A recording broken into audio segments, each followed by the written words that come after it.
icyo nabonye ntujya ubasha kubeshya kuko aho ugejeje ubereye amashimwe. Iyi ndirimbo ndirimba ntabwo ari iya nyuma, ntabwo nzaceceka kandi ugikora. Ndetse inyandiko nyinshi zuzuye ibyo wabwiye, uko ugenda ukora genda mbivivura. Ariko icyo nabonye ntujya ubasha kubeshya kuko aho ugejeje ubereye amashimwe.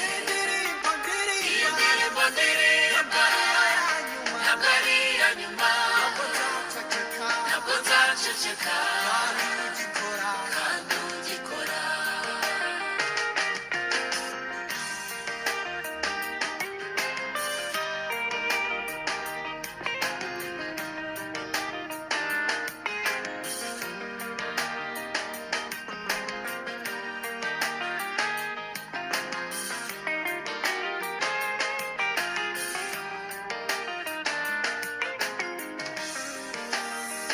Mu gikombe wanguye ndatekereza, ukampa imbaraga zinyinjiza imbere, kandi ibyo wambwiye ndimo ndabona igicu kirimo gitutumba nk'igitanga imvura.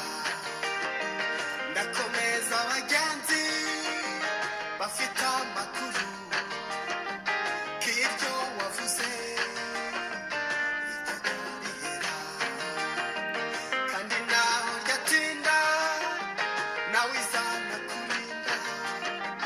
Ntacyo tukibaye dushonje duhishiwe, nzabishyira mu muzingo vuga ineza nabonye, maze abanjye bazaza bajye bakwirahira.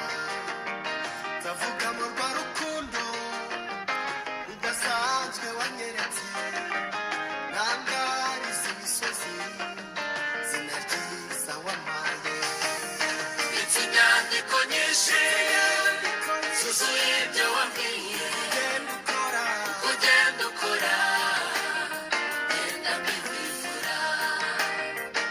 Ariko icyo nabonye ubasha kubeshya ntujya ubasha kubeshya kuko aho ugejeje ubereye amashimwe. indirimbo Iyi ndirimba ndirimbo ndirimba ntabwo ari iya nyuma, ntabwo nzaceceka kandi ugikora. ndetse inyandiko Ndetse inyandiko nyinshi nyinshi zuzuye ibyo wabwiye, uko ugenda ukora genda mbivivura.